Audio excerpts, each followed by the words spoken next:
Sarah Sanders gets last laugh on immigrant actor after nasty assault on her. Enjoy your new home. Aging immigrant actor Jim Carrey, who once was funny in his big screen hits in the 90s, has now proved just how depraved he's become since inserting strong politics and his hateful opinion of President Donald Trump into his career.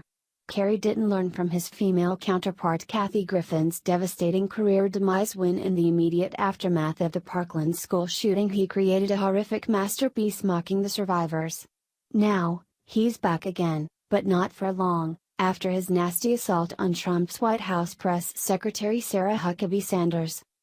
Canadian Carrey majorly underestimated her ability for revenge, and because of that, we hope he enjoys his new home. He's not going to like where he's headed.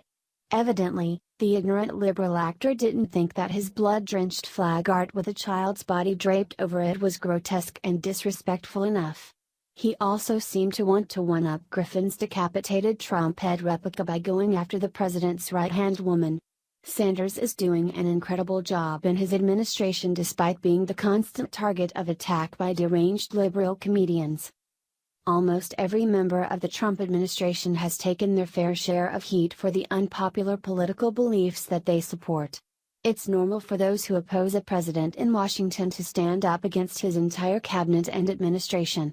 It's not normal, however, or even okay for those attacks to bridge from the political to the personal.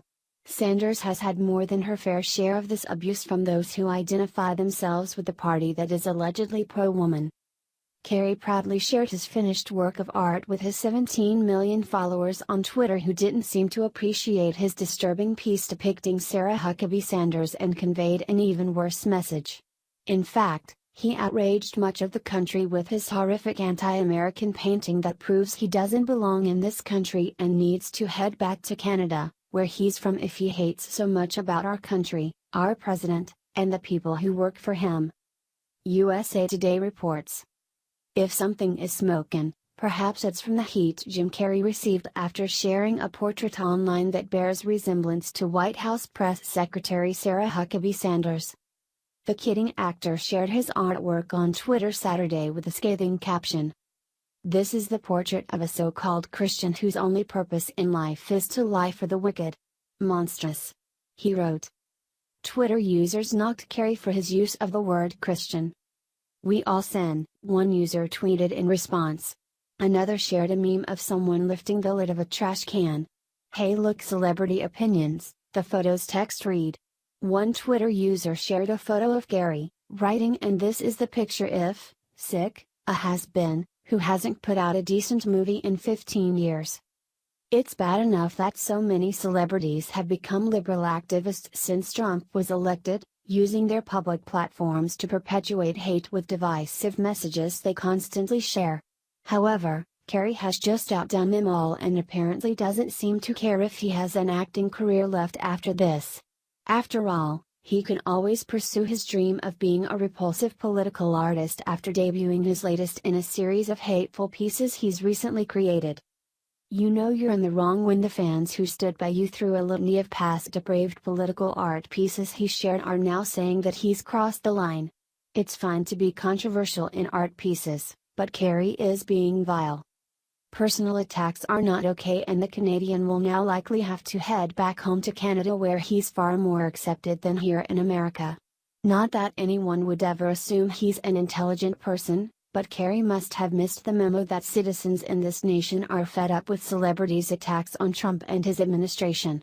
Since his repulsive portrait came out at the same time he's needing to promote his new Showtime series Kidding, he just sealed his fate on the ratings for that now failed acting endeavor.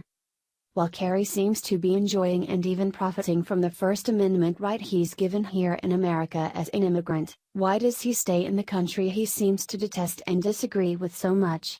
He can't have it both ways, showing complete disrespect for our flag by depicting it drenched in blood underneath a child victim of a school shooting.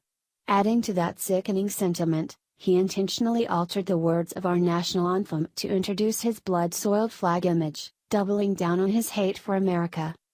Nobody is forcing Carrey to stay in this country he feels is run by a one-man Gomorrah and his corrupt Republican Congress. He's free to leave but doesn't seem to want to do that either, since Trump has made America more profitable for him to benefit from. For as much as he hates the president, he sure does like using him to benefit from. What would Carrey do if Trump isn't in office, since the irrelevant aging comedian's movie career has long since fizzled out? He should be thanking the president for providing him the material he can twist far out of proportion to create attention for himself. Carrey may be free to say whatever he wants, but that does not mean that he's free from the consequences, which could be devastating if the aftermath of comedian Kathy Griffin's career is any indicator of what he could soon face. Griffin was at the top of her game, with numerous pre-sold-out shows around the country lined up, as well as a regular spot on CNN when she pushed the bar too far and not even her most dedicated fans thought it was funny. Practically overnight, venues canceled her shows, she was fired from the news network, and the demise didn't stop until it was all gone and she complained about being completely unhireable in Hollywood. This same outcome shouldn't be any different for Carrey, who is abusing his notoriety to intentionally make things worse in America by deepening the divide between citizens who support our president and those who don't. It's fine to have a difference of opinion, disagree with policies and decisions, or to have voted for someone different who you wanted to be president but lost. However, to disgrace our flag and national anthem, especially when you're an immigrant to this country who graciously took you in and gave you huge opportunities, is sick and unacceptable.